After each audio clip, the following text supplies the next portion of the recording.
deebinaa. Itoo Oromiyaa walabaa ijaaruuf dirqama Itoophiyaan diigamuu hin qabduu jettani.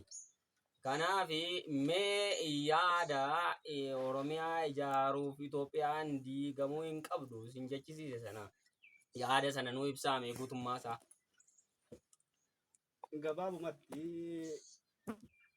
Oromiyaa ijaaruu fi Itoophiyaa diiguun dirqama miti. Ayyee.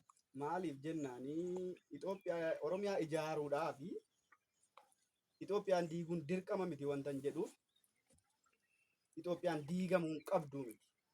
Ayyee. Diigamuu dandeessi, diigamuu dhiisuu dandeessi. Ayyee.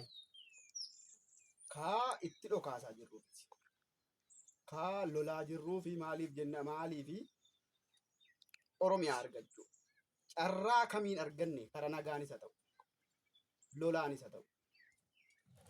Oromiyaa walaboomtee Oromiyaa biyya taate arganne taanaan Itoophiyaatti dhukaasu dirqama hin qabu. Itoophiyaatu Oromiyaa gadhiise bakka qubsuma isaatii akkuma amma Finfinnee godhatee jiru kan Itoophiyaa gadee Oromiyaa gadhiise bakka kan biraatti qubsuma godhatee sirna isaa sana fudhatee naannolee Itoophiyaa jala jiran ammaa jalatti bulaa jiran hunda qabatee dhaqee achitti bulchuu danda'a. Ayyee yaada irra deebiimaa gara keessanumaan dhufa. Dirqama Oromiyaa walabaa ijaaruuf Itoophiyaan diigamuu hin qabdu yaada jedhudha. Yaada isin kaasaa jettanii. Yaadni kunis immoo Oromiyaa kana ijaaruuf Oromiyaan akkamitti Itoophiyaan itoo hin diigamiin sirni Itoophiyummaa kun itoo hin diigamiin Oromiyaan ijaaramuu dandeessi. Oromiyaa immoo Itoophiyaa keessaa fudhachuu dandeenya jettanii yaaddu. Fudhachuun ni danda'ama. Ayyee. Akkuma sila sii kaase karaa nagaanis ta'e karaa lolaatiinis Oromiyaa akkaataa itti biyya godhannee biyya mataasee dandeesse ijaarrachuu dandeenyu arganne taanaan Itoophiyaatti duuka buunee wanti nu dhokaasee hin jiru, wanti ittiin wal lolchiisee hin jiru, diigamuusees wanti dirqama godhe.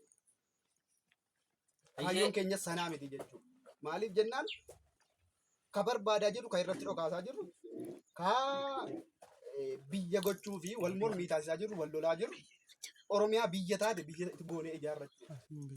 Itoophiyaan naannolee salgan yookiin Oromiyaarra addatti jiran naannolee hunda sana qabattee naannoleen sun hundi Itoophiyaan nuu ta'a jedhanii itti amanii wajjin jiraannaan Itoophiyaan sirna ta'ee biyya ta'ee jiraachuu danda'a jechuudha.